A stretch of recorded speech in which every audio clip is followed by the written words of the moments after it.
Samantala, tinututulan naman ng mga mambabatas ang pagpapasa sa mga consumer ng posibleng dagdag singil sa kuryente sa oras na maipatupad ang Interruptible Load Program o ILP.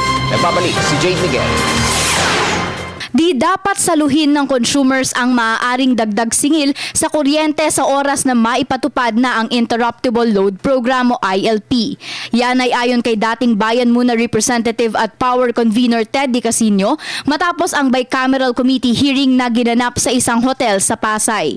Ang concern lang namin dito, unang-una, yung ILP should not be at the expense of the consumers. Kasi hindi naman kasalanan ng consumer na nagkaroon ng shortage. Ang ILP ay isang sistema kung saan ang mga may-ari ng generating sets ay hihilinging mag-deload muna sa Luzon Grid at aatasang gamitin na lamang muna nila ang sariling genset sa loob ng ilang oras.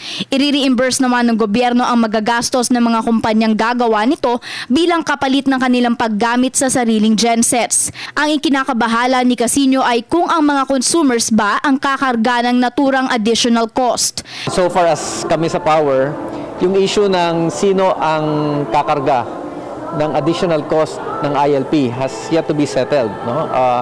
The House version says that walang additional cost ito sa consumers. Doon sa Senate version, mukhang kakarga nito yung consumer. So yun, hindi pa yan napipinal. Hindi malinaw magkano yung magiging additional cost per kilowatt hour. At para sa amin, hanggat hindi yan nasasagot ng malinaw, mahirap na pumasok basta-basta. Ayon kay Casino, sa bersyon ng mababang kapulungan, walang nakasaad na sasaluhin ang additional cost ng mga consumers, habang sa Senado may probisyon na nagsasabing posibleng ikarga sa mga kumukonsumo ang ilang charges. Ang pangamba pa ng dating kongresista, Ang pangamba namin, baka yung ibang generators, yung ibang private generators, ikarga nila pati yung mga operational expenses nila sa power dito sa ILP. No? At kung ito ay subsidized, in effect, government will be subsidizing the malls and the big industries. No? Ayaw nating mangyari yan. No? So dapat talagang at cost at dapat hindi magresulta ito sa mas mataas na presyo ng kuryente.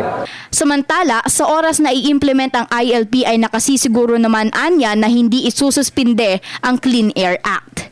Para sa Telebisyon ng Bayan, Jade Miguel.